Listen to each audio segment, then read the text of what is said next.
Go. So it was about 2006. I had been moved to Colorado in 1995 after our grandmother passed away in St. Louis.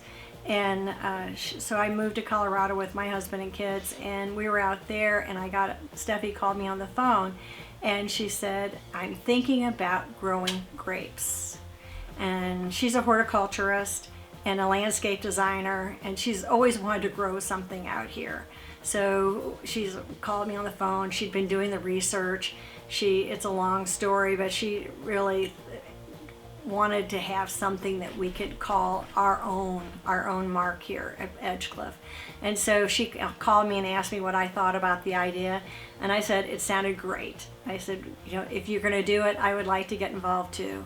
So that's what happened. And in 2007, 2008, my husband and I, we actually came back here in 2007 and went around to see all the different wineries in Missouri because there's so many of them.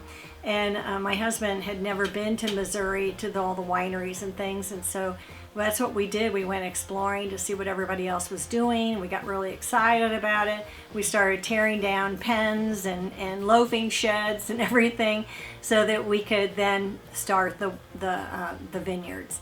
And so in 2008, we planted the vines in April.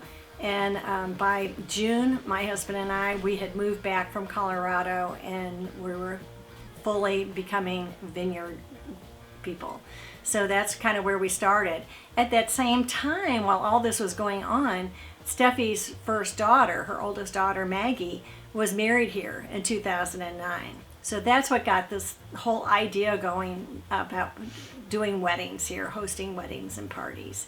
And even though I had been married here in 2002, our brother had been married here. We had family friends who were married here over the years, but we never really thought of that as being something we'd want to do as a business.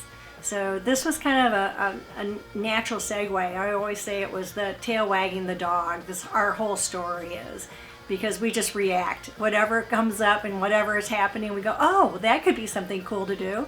And so that's how this all started. Yeah. Go ahead. So sitting here in the trophy room, it's called the trophy room because it's really a museum to the whole cattle business that went on here at Edg-Clif. And it did not take long for Edg-Clif to become a world-renowned cattle ranch.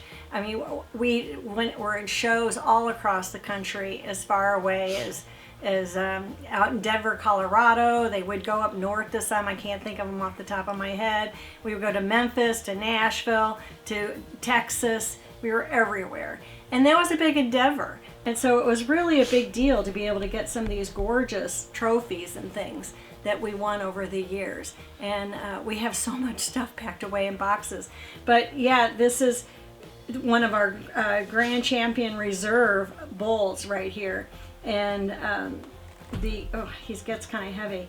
And it's one that we feature on one of our labels on the Reserve wine. He's actually on it. And we thought, well, why are we putting a bull on a wine label? But when we first started doing this, it was hard for me anyway, to figure out how we were going to go from a cattle ranch to a winery. What was going to be the segue? And there isn't one. This is always going to be the farm. This is always going to be Edg-Clif, and we're always going to live with all this wonderful history that we have and heritage that we have. So instead of doing away with that, we've embraced it to be that heritage, to become part of the new heritage here. A winemaker. Okay. So how did I become a winemaker? That's crazy in itself, because that's not something I ever had any experience with at all. So when we sat down, when we planted all the grapes were growing like crazy. The very first season we planted in April, and by September we had a friend of ours who was a vineyard manager come out to help us by showing us how you train the vines. And he got here and we already had vines. We had 2 trunks coming up. We had full cordons, and he was like, oh my God, there's no way you planted these in April.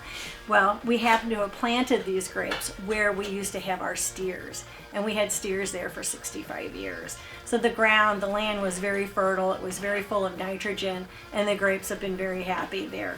So May of, I think it was May, yeah, I think it was May, last week of May of 2010, we looked out and we were like, oh my gosh, it looks like we have a full crop of grapes, but we weren't sure. We were a little bit nervous about it because everybody told us you have to cut all your grapes and drop them to the ground for 3 years or 4 years before you can start making wine with them. And we were like, oh my God, can you imagine trying to drop all this fruit? This seems like such a waste.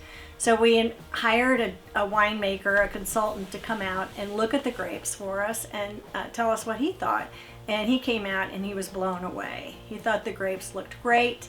He said, you've got a real crop here. We're going to harvest. And so we didn't have a winery. We had no intention of really putting in a winery that soon. In fact, we weren't going to be winemakers. We were going to just sell the crop and be done with it, just to other wineries.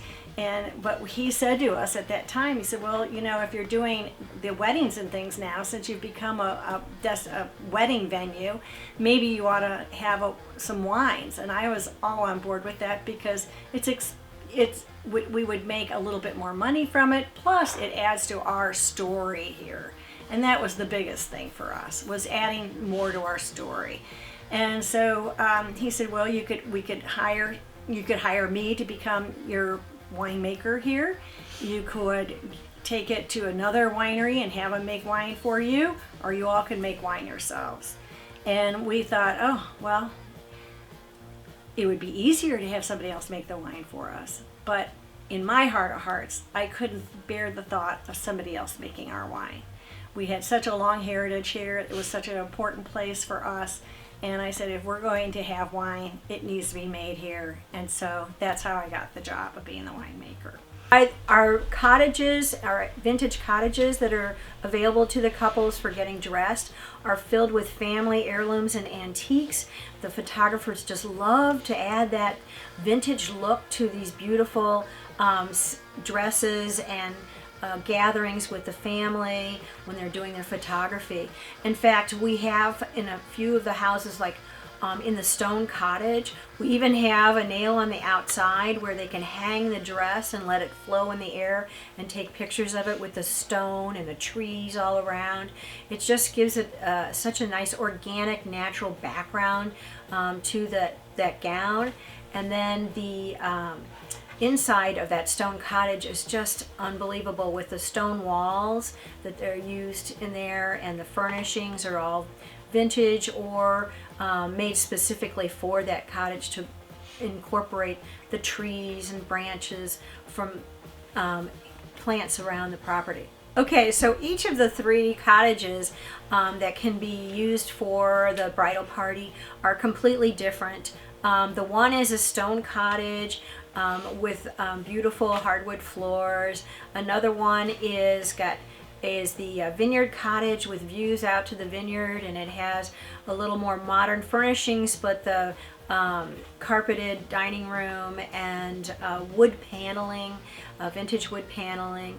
And then the corner cottage, which is our largest one, has a nice simple backdrop of walls, white walls, but has lovely natural furnishings, and we have added to it some of our vintage and heirlooms to give it that warm feel. And that has been a real popular cottage because it's a little larger than the others, and it's a place where they can gather and have enjoy the day, get their hair done, and get their makeup done, and have the photographer participate in all that so they can remember all those moments.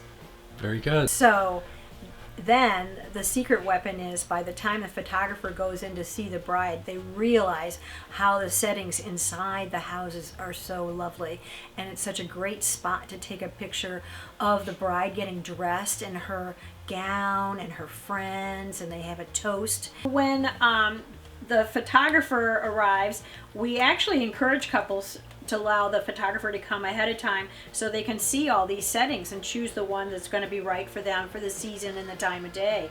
But they get here and they have so much available to them. They can't believe it. They're just gushing with how beautiful it is, and their heads are just spinning with all the different locations.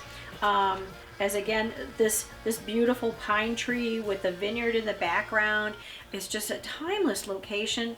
The red barn turned out to be such a perfect setting for a photo with a white dress.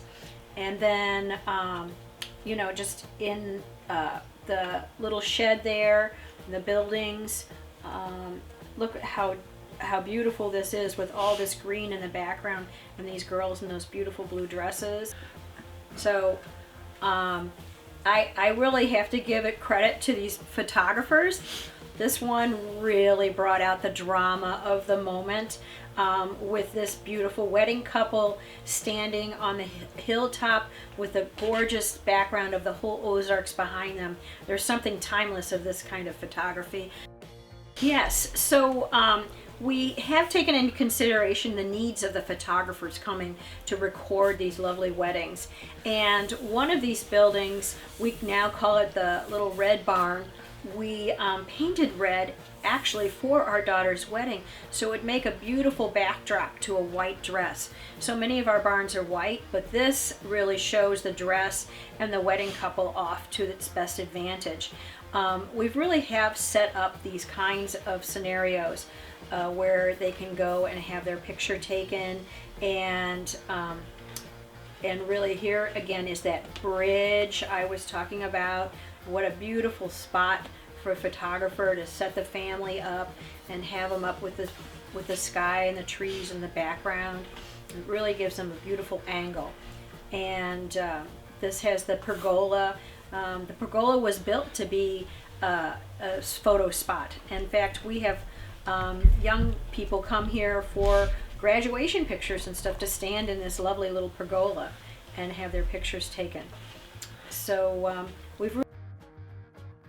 and of course, when they're getting dressed in these cottages, we provide them with a bottle of wine so they can have a toast. We have these beautiful white wines and rosé wines and red wines, and the labels tell our story of our heritage and talk about this place. So it's all a part of that whole event for them, that they are in this space here that is so historic and telling a story.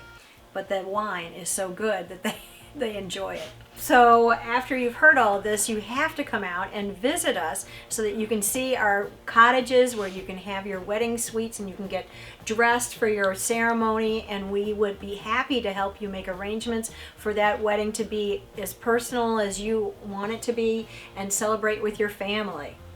Yeah, and not only that, but look at all these gorgeous award-winning wines you can enjoy with your family and friends. There you go. That's great. Okay.